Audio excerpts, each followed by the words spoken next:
Albert Einstein una volta disse: ognuno di noi è un genio, ma se si giudica un pesciolino dalla sua abilità di arrampicarsi sugli alberi, quel pesciolino passerà tutta la sua vita a credersi di essere uno stupido.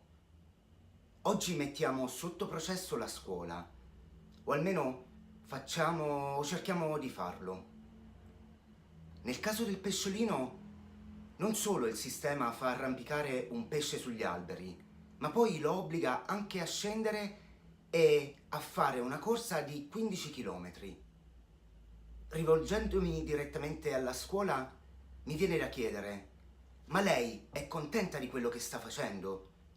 Ha trasformato milioni di persone in macchine e non posso credere che ne siate orgogliosi. Ci rendiamo conto di quanti ragazzi si sentono proprio come quel pesce? Nuotano controcorrente in classe senza scoprire mai il loro vero talento.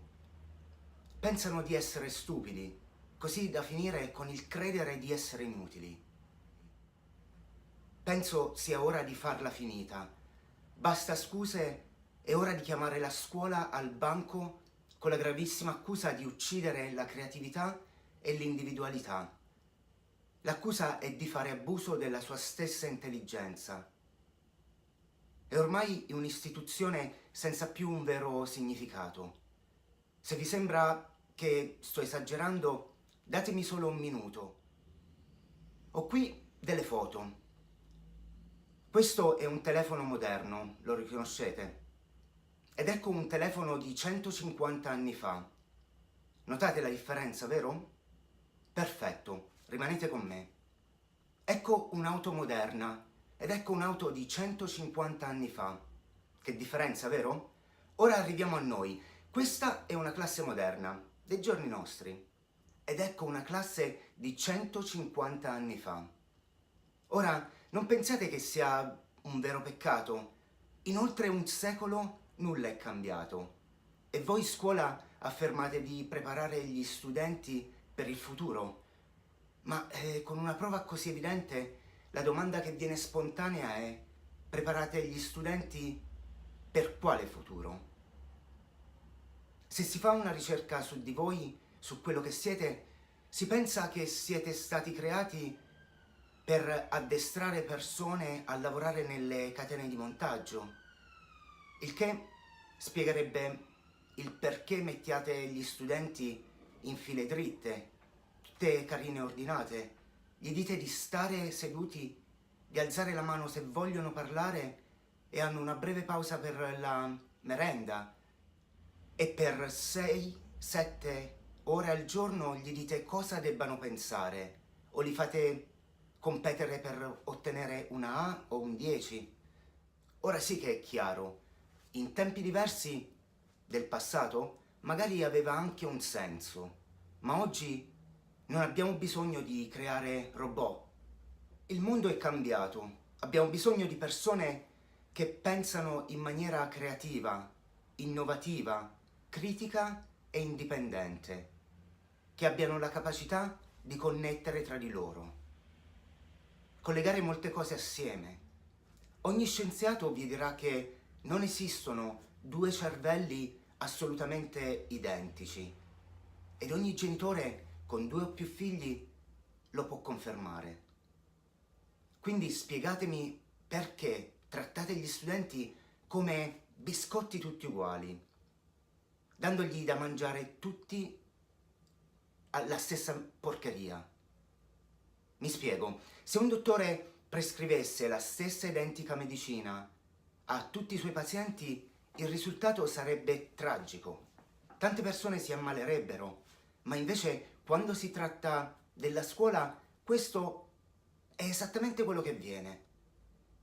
Questa malpratica educazionale dove un insegnante si trova davanti a 20 o più alunni, ognuno con punti di forza diverse, diverse necessità, diverse capacità, sogni diversi, e voi gli insegnate la stessa identica cosa nello stesso modo. È da non credere. Capite che questo è un caso che non può essere assolto. Non siamo forse davanti al più grande crimine che sia mai stato commesso? Per non parlare poi di come trattano le persone che lavorano per loro. È un vero peccato. Gli insegnanti hanno il lavoro più importante al mondo e sono sottopagati.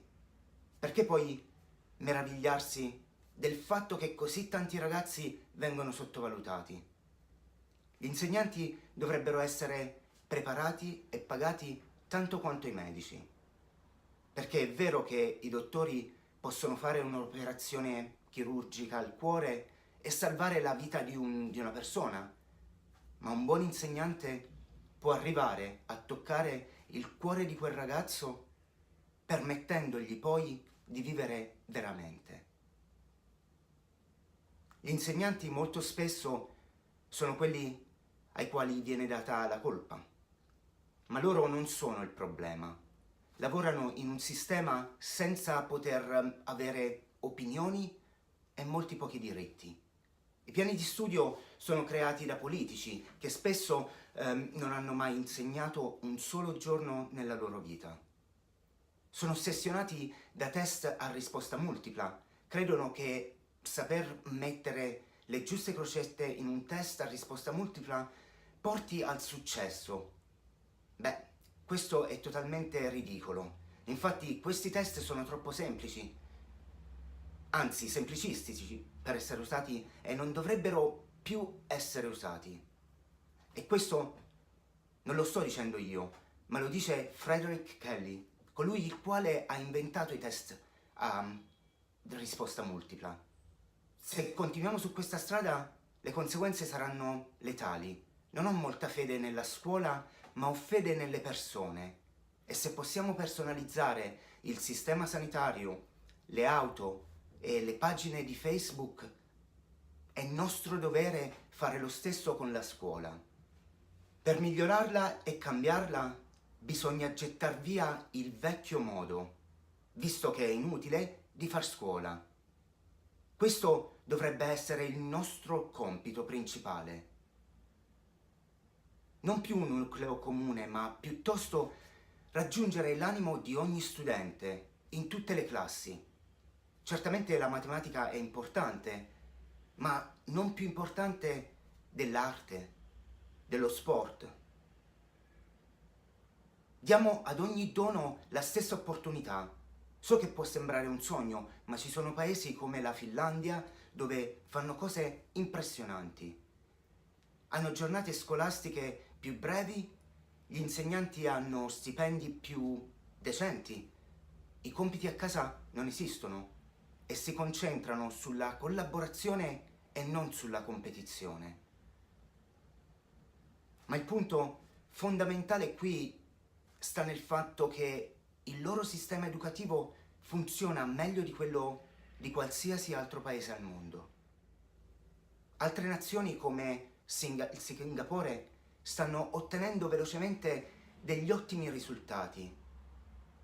Scuole come la Montessori, progetti come l'Accademia di Khan, non c'è una singola soluzione, ma andiamo avanti, perché anche se è vero che gli studenti siano solo il 25% della nostra popolazione, allo stesso tempo loro sono il 100% del nostro futuro. Quindi prendiamoci cura dei loro sogni e chi lo sa dove mai potremmo arrivare.